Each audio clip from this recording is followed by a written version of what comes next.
Hello everyone, it's Melissa from Illuminate Guidance coming to you from my back deck, and I want to share with you a really simple technique to avoid secondary stress. I am preparing to teach a freshman health class at our local high school here in Perry, a yoga for stress management, and this is something I share with them. I love teaching this class because there's so many things I wish I would have learned when I was a freshman in high school that I'm super excited to share with people of any age, but hopefully this will be really helpful to you. So I'm out here on my deck. I wanted to tell you a little story about secondary stress. I have been living in the same house for 15 years out in the country, and we have never had a single mouse in our house. Had never. I'll get to that. And my neighbors don't believe me, but it's true. And so I'm out here one day watering my plants, and we were having some friends over for dinner, so I was just checking, see if I need to clean the grill, because we're getting ready to grill out. And I opened this thing up, and there's a freaking mouse in there. And I was like, ah! And I wasn't really scared, but I was like, oh my gosh, this is disgusting. And immediately I freaked out, and I didn't want to hurt the mouse, but I needed it to get out of the place where I was going to be cooking my food. So I took the water hose and just kind of started spraying around it to try and scare it. Well, because I hadn't thought it through, my door to the deck was open. I see out of the corner of my eye this little brown flash, and all of a sudden there wasn't really anywhere for this mouse to go but in my house.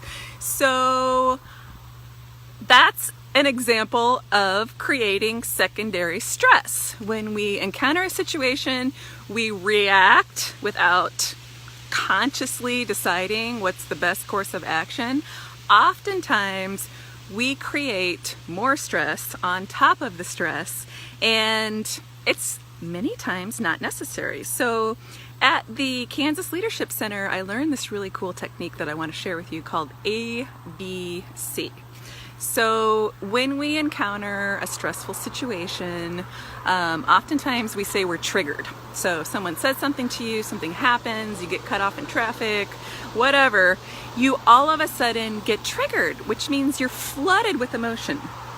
And oftentimes, you know, that emotion it's bigger, it's out of proportion to the event that actually happened. And so the first thing is to become aware and just notice, I've been triggered. And that immediately takes me out of that place of, you know, just wanting to react to just becoming a little bit curious, like, wow, what's that about? And it only takes a second. The next thing, once you're aware that you're triggered, is breathe. Just take a couple of deep breaths and open up just a couple seconds of space so that you can consciously respond to the situation.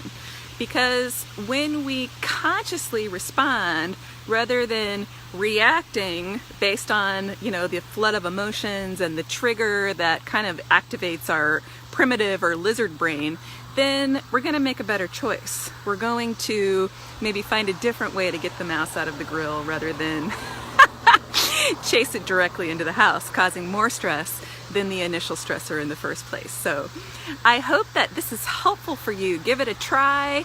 Let me know how it goes, and if I can be a resource for you, book a free breakthrough call with me.